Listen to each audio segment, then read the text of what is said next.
Hello दोस्तों, स्वागत है आप सभी का हमारे चैनल नॉलेज कॉर्नर में। उम्मीद करता हूँ आप सभी लोग अच्छे होंगे और अपनी तैयारी पूरी जोर लगा के कर रहे होंगे। आज हम इतिहास के 40 प्रश्नों के बारे में बात करेंगे जो सीधे सीधे बीपीएससी टीआरई 3 के एग्ज़ाम में से हैं। और ये पिछले साल जो बीपीएससी टीआरई का एग्ज़ाम हुआ था टीआरई 3 का 15/3/2024 को, ये उसमें इतिहास के सेक्शन में पूछे गए प्रश्न हैं। तो आप लोग वीडियो को स्किप मत करिएगा और वीडियो को पूरा देखिएगा। ये वीडियो आपके लिए बहुत ही इंपॉर्टेंट होने वाली है। आइए तो हम चलते हैं अपने पहले प्रश्न की तरफ और देखते हैं हमारा पहला प्रश्न क्या है। हमारा पहला प्रश्न है, इटली में पुनर्जागरण किस भाषा एवं साहित्य में रुचि जागृत किया।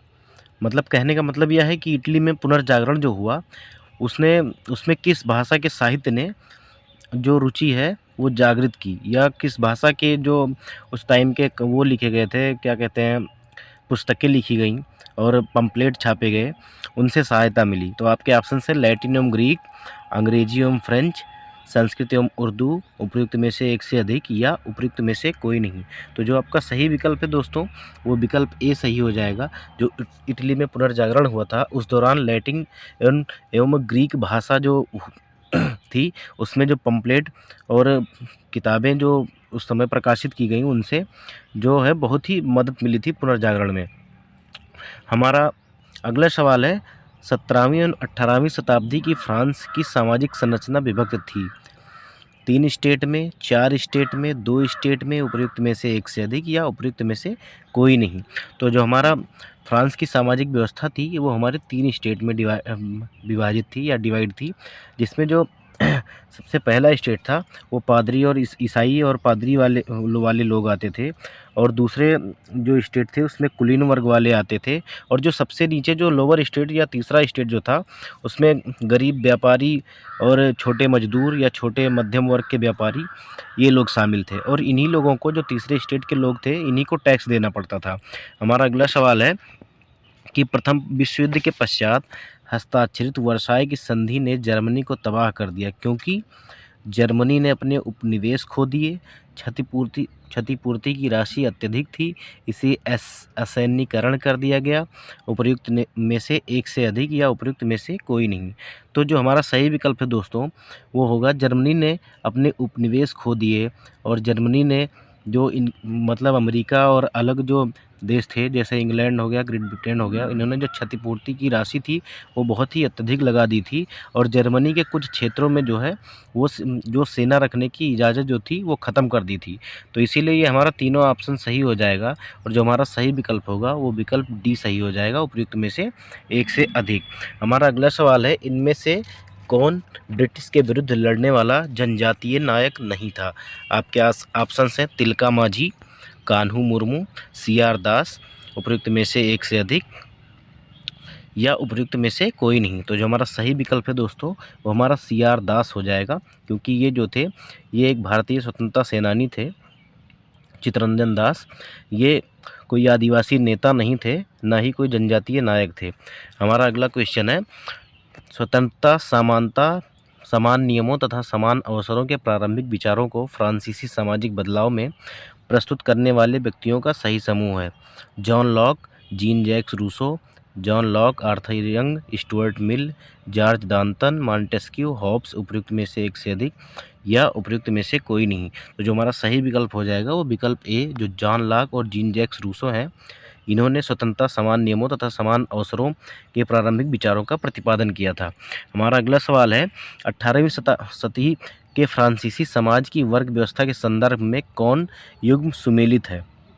जो टाइद वो चर्च द्वारा वसूल किया जाने वाला कर है, और जो टाइल है वो अप्रत्यक्ष रूप से राज्य को अदा किया जाने वाला कर है, और जो लिब्रे है वो जो फ्रांस की मुद्रा है, या उपयुक्त में से एक से अधिक, या उपयुक्त में से कोई नहीं। तो दोस्तों जो टाइड ये एक धार्मिक कर था। आप लास्ट में ऐसा समझ सकते हैं कि टाइड में दा है, दा का मतलब धार्मिक। तो टाइड जो था वो धार्मिक कर था, और जो टाइल था वो अप्रत्यक्ष कर था, और जो लिब्रे है फ्रांस की मुद्रा थी पहले, अब ये ख़त्म कर दी गई। तो इसमें से जो तीनों ऑप्शन है वो सही है, इसलिए उपयुक्त में से एक से अधिक सही हो जाएगा। हमारा अगला क्वेश्चन है, किस वर्ष रूसी बोल्शेविक पार्टी को संविधान सभा में बहुमत न मिलने पर असेंबली ने यह तर्क देते हुए कहा था कि अनिश्चित परिस्थितियों में चुनी गई असेंबली के मुकाबले अखिल रूसी सोवियत कांग्रेस कहीं ज़्यादा लोकतांत्रिक संस्था है। उनके प्रस्तावों को ठुकरा दिया गया था 1917 में, 1918 में, 1919 में, या उपयुक्त में से एक से अधिक, या उपयुक्त में से कोई नहीं। तो जो हमारा सही विकल्प है दोस्तों वो 1918 होगा। 1918 के चुनाव में जो हुआ था उसमें संविधान सभा में बहुमत नहीं मिला था रूसी बोल्शेविक पार्टी को। हमारा अगला क्वेश्चन है, प्रसिद्ध क्रांतिकारी नेता चंद्रशेखर आज़ाद के अनुरोध पर किसने द फिलॉसफी ऑफ बम का दर्शन नामक पुस्तक लिखी थी? आपके ऑप्शन है दुर्गा देवी, भगवती चरण वोहरा, सचिंद्र नाथ सन्याल, उपयुक्त में से एक से अधिक, या उपयुक्त में से कोई नहीं। तो जो हमारा सही विकल्प है दोस्तों वो भगवती चरण वोहरा है। इन्हीं ने ही चंद्रशेखर आज़ाद के अनुरोध पे फिलॉसफी ऑफ बम नामक पुस्तक लिखी थी। हमारा अगला सवाल है दोस्तों, कामागाटा मारू क्या था? आपके ऑप्शन से एक जहाज, एक संगठन, एक आंदोलन, उपयुक्त में से एक से अधिक, या उपयुक्त में से कोई नहीं।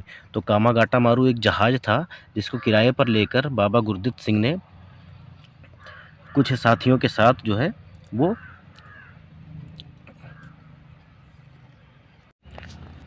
तो कामागाटा मारू जो है एक जहाज था, उसे बाबा गुरदत्त सिंह ने किराए पर लेकर अपने कुछ साथियों के साथ कनाडा की यात्रा पे गए थे। कनाडा की यात्रा पे क्यों गए थे दोस्तों? क्योंकि उस समय जो था कनाडा में जो भारतीय थे उनको नागरिकता मिल रही थी, और यहाँ जो भारत में उस समय वो अंग्रेज़ों का राज था। तो इसीलिए बाबा गुरदित्त सिंह जो थे वो कुछ अपने साथियों के साथ कनाडा की नागरिकता पाने के लिए वैंकूवर के लिए इसी जहाज़ से निकल गए थे।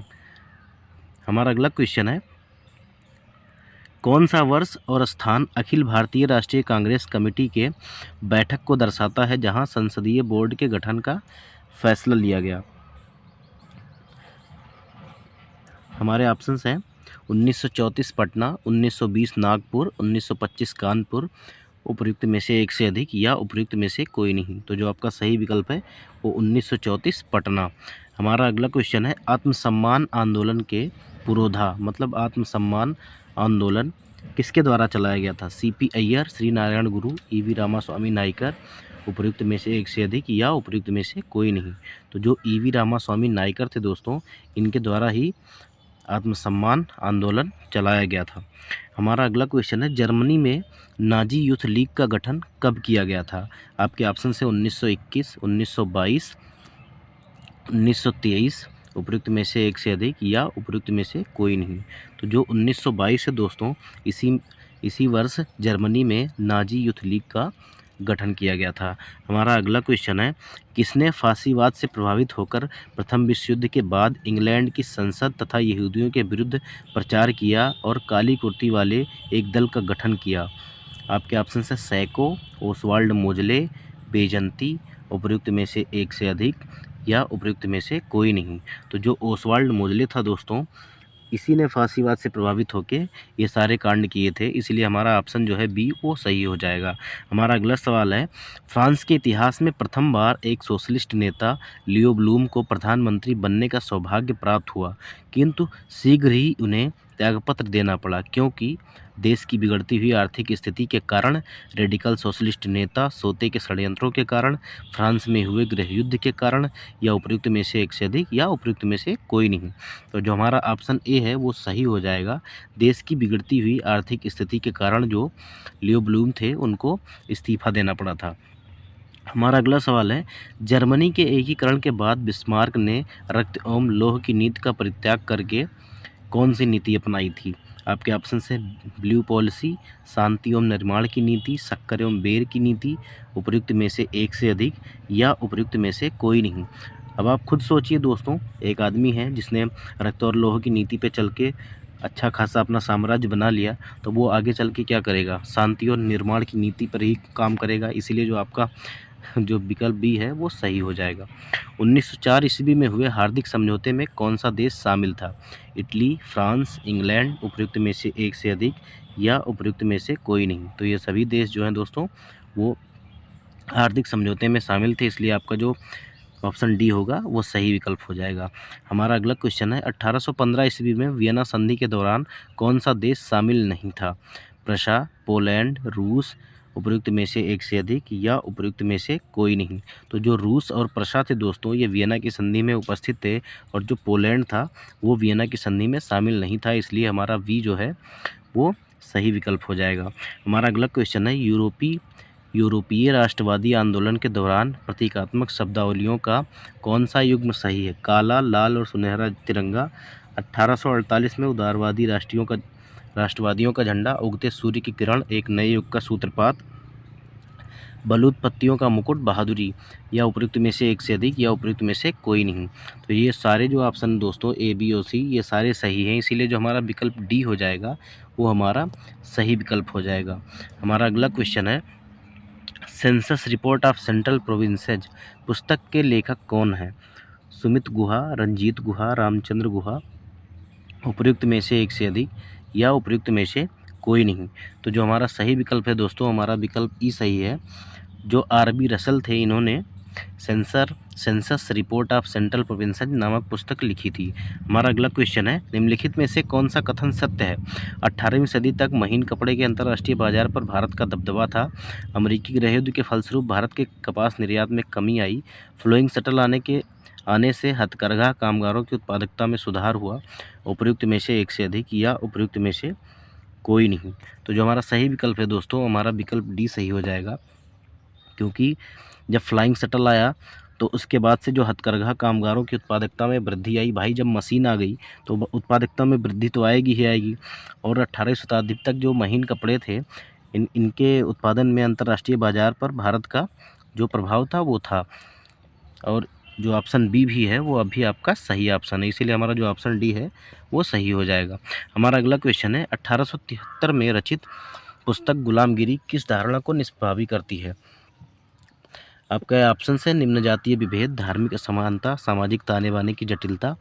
उपयुक्त में से एक से अधिक या उपयुक्त में से कोई नहीं। तो जो हमारा सही विकल्प है दोस्तों वो हमारा विकल्प डी है। जो गुलामगिरी पुस्तक थी, इसमें जो ऊंच नीच और जातीय विभेद थे, इन सब की जो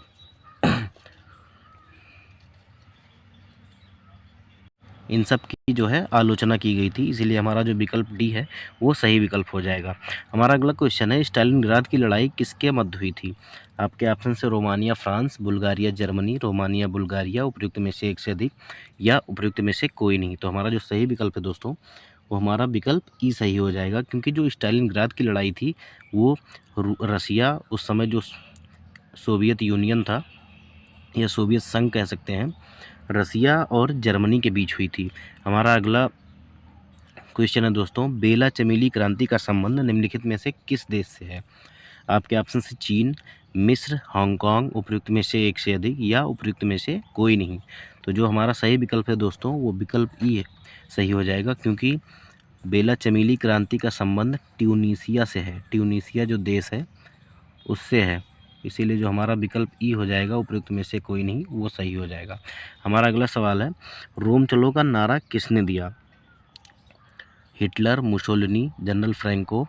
उपयुक्त में से एक से अधिक या उपयुक्त में से कोई नहीं। तो जो मुसोलिनी था दोस्तों, इसने रोम चलो का नारा दिया था और रोम पहुंचकर अपने दल बल के साथ में वहाँ पे जो है रोम की सत्ता अपने हाथ में ले ली और वहाँ का एक निरंकुश शासक बन गया था। हमारा अगला क्वेश्चन है, संयुक्त राष्ट्र संघ के संस्थापक सदस्य देशों की संख्या कितनी है? संयुक्त राष्ट्र संघ के संस्थापक सदस्य देशों की संख्या कितनी है? आपके ऑप्शन है 51, 50, 52। उपयुक्त में से एक से अधिक या उपयुक्त में से कोई नहीं। तो जो हमारा सही विकल्प है दोस्तों वो हमारा ए विकल्प सही हो जाएगा। संस्थापक सदस्य जो थे वो 51 देश थे, और जो संयुक्त राष्ट्र संघ की स्थापना हुई थी वो 26 जून 1945 को हुई थी। हमारा अगला क्वेश्चन है, हिंदुस्तान स्टैंडर्ड किसका समाचार पत्र है? सच्चिदानंद सिन्हा, मोतीलाल नेहरू, के.एम. पनिक्कर। उपयुक्त में से एक से अधिक या उपयुक्त में से कोई नहीं। तो हमारा जो सही विकल्प है दोस्तों हमारा विकल्प ए सही है। जो सच्चिदानंद सिन्हा है इन्हीं का ये समाचार पत्र है हिंदुस्तान स्टैंडर्ड। हमारा अगला क्वेश्चन है, रूस में नई आर्थिक नीति लागू करने का श्रेय किसे दिया जाता है? आपके ऑप्शन है केरेंस्की, स्टालिन, लेनिन। उपयुक्त में से एक से अधिक या उपयुक्त में से कोई नहीं। तो जो लेनिन है इन्हें रूस में नई आर्थिक नीति लागू करने का श्रेय दिया जाता है। हमारा अगला क्वेश्चन है, वैश्वीकरण के संदर्भ में कौन सा सही है? मुक्त व्यापार, निजीकरण, आर्थिक सुधार, उपयुक्त में से एक से अधिक या उपयुक्त में से कोई नहीं। तो हमारा जो सही विकल्प है दोस्तों वो वैश्वीकरण के संदर्भ में मुक्त व्यापार जो है वो सही हो जाएगा। हमारा अगला क्वेश्चन है, किस घटना ने से यह सिद्धांत निष्प्रभावी हो गया कि पूर्ति अपना मांग स्वयं पैदा कर लेती है? 1929 की विश्व आर्थिक महामंदी, शीत युद्धकालीन आर्थिक मंदी, 1980 में ईरान में आर्थिक मंदी, उपयुक्त में से एक से अधिक या उपयुक्त में से कोई नहीं। तो जो हमारा 1929 की विश्व आर्थिक मंदी थी उसने यह सिद्ध कर दिया कि पूर्ति अपना मांग स्वयं पैदा कर लेती है। हमारा अगला क्वेश्चन है दोस्तों, ब्रिटेन में कृषि क्रांति के शिल्पकार के रूप में जाने जाते थे Robert western, जेथरो tool, Lord Townsend, उपयुक्त में से एक से अधिक या उपयुक्त में से कोई नहीं। तो जो हमारा सही विकल्प हो जाएगा दोस्तों विकल्प डी सही हो जाएगा, क्योंकि Robert western, जेथरो tool, Lord Townsend ये सभी कृषि क्रांति के शिल्पकार के रूप में ब्रिटेन में जाने जाते हैं। हमारा अगला सवाल है, प्रथम विश्व युद्ध कब लड़ा गया? ये आप सभी को पता ही होगा कि जो प्रथम विश्व युद्ध था वो 1914 से 1918 के बीच में लड़ा गया था। हमारा अगला क्वेश्चन है, औपनिवेशिक काल में कौन सा प्रमुख उद्योग क्षेत्र भारतीयों के हाथ में था?